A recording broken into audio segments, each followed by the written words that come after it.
Kisah Nabi Muhammad bagian 115, Rasulullah mengutus Nuaim bin Mas'ud. Bersabar bukan berarti berdiam diri. Rasulullah memanggil Nuaim bin Mas'ud yang baru saja masuk Islam dan hal itu tidak diketahui oleh musuh. Pada masa jahiliyah Nuaim sangat erat bersahabat dengan Bani Quraizah dan Ghatafan. Ya Rasulullah, sesungguhnya kaum saya tidak mengetahui keislaman saya. Karena itulah silahkan kalau mau berbuat apa saja yang engkau inginkan terhadap diri saya, kata Nuaim. Rasulullah menjelaskan rencananya kepada Nuaim, setelah itu Rasulullah bersabda, laksanakanlah rencana ini, Nuaim karena suatu pertempuran itu memang penuh tipu daya. Apa yang dilakukan Rasulullah adalah strategi yang luar biasa untuk memecah belah musuh. Atas perintah Rasulullah, Nuaim pergi menemui Bani Quraizah. Nuaim berkata, kalian semua telah tahu betapa aku sangat mencintai kalian, kami memang tidak menaruh curiga sama sekali kepadamu, jawab Bani Quraizah. Nuaim melanjutkan, sebenarnya orang-orang Quraisy dan Ghatafan tidak sama dengan kalian sebab ini adalah negeri kalian. Disinilah kalian menyimpan harta dan istri-istri kalian. Sementara itu harta dan istri-istri orang Quraisy serta kekuatan ada di tempat masing-masing.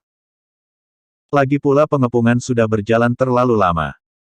Orang Quraisy dan Ghatafan mulai kehabisan bekal. Kuda-kuda dan unta-unta mereka sudah semakin kurus karena rumput di sekitar Madinah telah menggundul.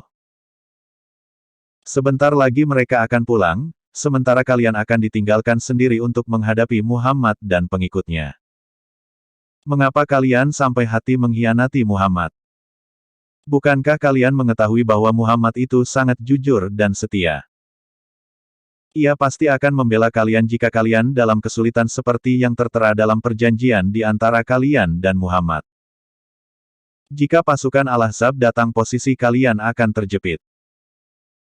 Yang pasti kalian tidak akan mampu menghadapi Muhammad dan para pengikutnya, jika kalian dan mereka saling berhadapan langsung. Apa yang harus kami lakukan? Tanya orang Yahudi itu bingung. Minta sandera dari pihak Quraisy dan Ghatafan. Dengan demikian keduanya tidak akan pulang melainkan bertempur bersama kalian. Janganlah kalian mau disuruh menyerang sebelum sandera-sandera dari pihak Ahzab ada di tangan kalian, jawab Nuaim bin Mas'ud. Bani Quraizah menyetujui usul yang menurut mereka sangat baik ini. Gelombang musuh terpecah belah. Kemudian secara diam-diam Nuaim melanjutkan visinya. Ia pergi ke perkemahan Bani Ghatafan yang juga sahabatnya. Kepada mereka Nuaim berkata, sebenarnya Bani Quraizah merasa menyesal telah memusuhi Muhammad. Mereka enggan meneruskan pertempuran di pihak kalian. Hati-hati, mereka akan berpura-pura meminta sandera kepada kalian, padahal sandera itu akan diserahkan kepada Muhammad, agar Muhammad memaafkan perbuatan mereka. Mendengar itu para pemimpin Ghatafan dan Quraisy jadi ragu-ragu terhadap Bani Quraizah. Abu Sufyan pun menulis surat kepada pemimpin Bani Quraizah. Kami sudah cukup lama tinggal di tempat ini dan mengepung Muhammad. Menurut hemat kami, besok kalian harus sudah menyerbu Muhammad dari belakang dan kami akan menyusul. Besok hari Sabtu, tulis Kap. Pada hari Sabtu kami tidak dapat berperang atau bekerja apapun. Cari hari Sabtu lain saja sebagai pengganti Sabtu besok, geram Abu Sufyan dalam surat balasannya. Sebab besok Muhammad sudah harus diserbu. Kalau kami sudah mulai menyerang Muhammad sedang kamu tidak turut serta dengan kami, persekutuan kita dengan sendirinya bubar dan kamulah yang akan kami serbu lebih dahulu sebelum Muhammad. Bani Quraizah tidak berani melanggar pantangan pada hari Sabtu. Mereka mengulangi jawaban itu dengan tambahan bahwa ada golongan mereka yang dapat kemurkaan Tuhan karena telah melanggar hari Sabtu, sehingga berubah menjadi monyet dan babi.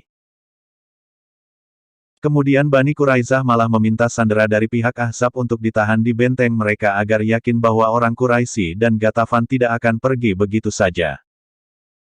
Mendengar itu, yakinlah pasukan Ahzab bahwa apa yang dikatakan Nuaim benar. Keraguan besar segera melanda pasukan Ahzab. Jika Bani Quraizah tidak menyerang dari belakang, mereka terpaksa harus menyerang dari depan melalui parit.